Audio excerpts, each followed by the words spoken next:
Hello everyone. Under the Bharatiya Nyaya Sanhita, there is a separate chapter, chapter 5, running from section 63 to 99, which deals with offences against women and children, unlike the Indian Penal Code, where these offences were dealt with under different chapters. These offences against women and children have been dealt with under 5 heads: sexual offences under sections 63 to 73, criminal force and assault under sections 74 to 79,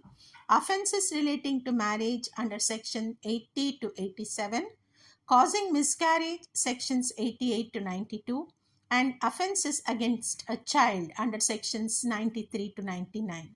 This presentation deals with offences and punishments under the first head, that is, sexual offences contained under sections 63 to 73. Section 63 defines rape, according to which a man is said to commit rape if he has sexual intercourse with a woman against her will, without her consent, with her consent when consent is obtained by putting her or any person in whom she is interested in fear of death or hurt, or when the consent is obtained by causing her to believe that he is another man to whom she is or believes herself to be lawfully married, or when at the time of giving such consent, by reason of unsoundness of mind or intoxication, or the administration by him personally or through another of any stupefying or unwholesome substance, she is unable to understand the nature and consequences of that to which she gives consent, or with or without consent when she is below 18 years of age,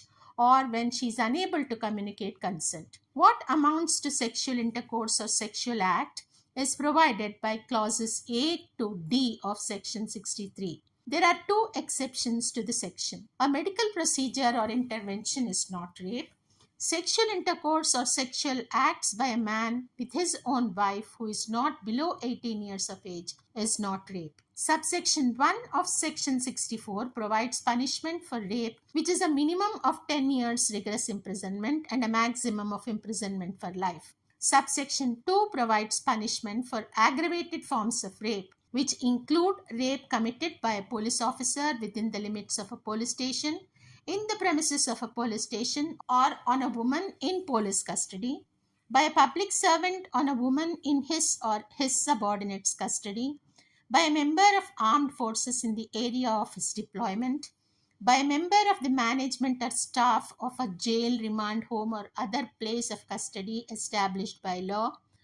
or of a woman's or children's institution on its inmate, by a member of the management or staff of a hospital on a woman in that hospital,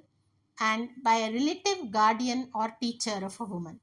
Rape committed during communal or sectarian violence, or on a pregnant woman, or on a woman who is incapable of giving consent, or on a woman suffering from mental or physical disability, are also aggravated forms of rape. In addition, when a man commits rape on a woman under his dominance or control, or while committing rape, he causes grievous bodily harm or maims, disfigures, or endangers the life of that woman, or commits rape repeatedly on the same woman, he will be liable for aggravated form of rape, which is punishable with imprisonment for not less than 10 years, but may extend to imprisonment for life, which shall mean imprisonment for the remainder of that person's natural life, and fine. Section 65 punishes a person committing rape on a woman under 16 years of age with rigorous imprisonment for a term which shall not be less than 20 years, but which may extend to imprisonment for life,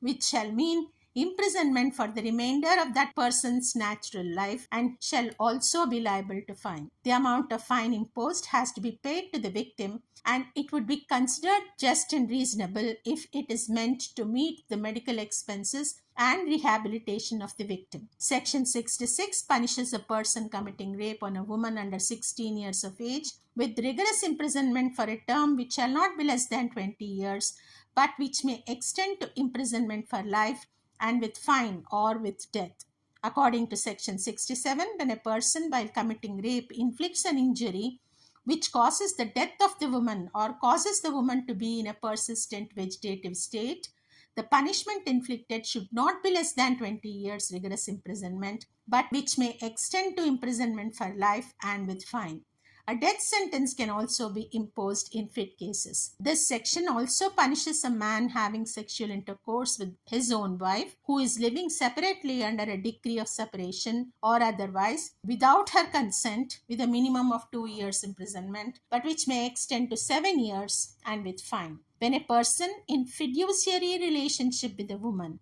or a public servant, superintendent or manager of jail or remand home or place of custody, or a member of the management or staff of a hospital abuses his position and seduces a woman under his charge or in his premises to have sexual intercourse with him, and it does not amount to rape, it is punishable under section 68. Where a person deceives a woman or makes a promise to marry her without any intention to do so and has sexual intercourse with her which does not amount to rape, he shall be punished under section 69. Gang rape, that is, rape of a woman by one or more persons acting as a group, is punished under section 70 with a minimum of 10 years imprisonment and a maximum of imprisonment for life.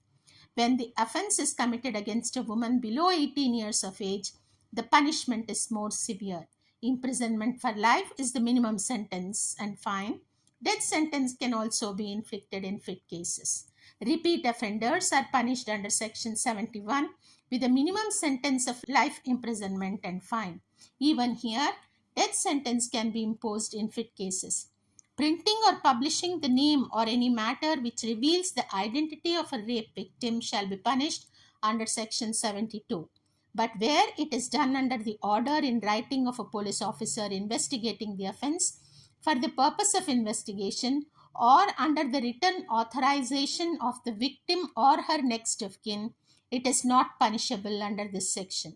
Finally, section 73 prescribes punishment for printing or publishing without the permission of the court any matter relating to court proceedings concerning the offense of rape. This, in brief, is about sexual offenses as dealt with under Chapter 5 of the Nyaya Sanhita. Thank you.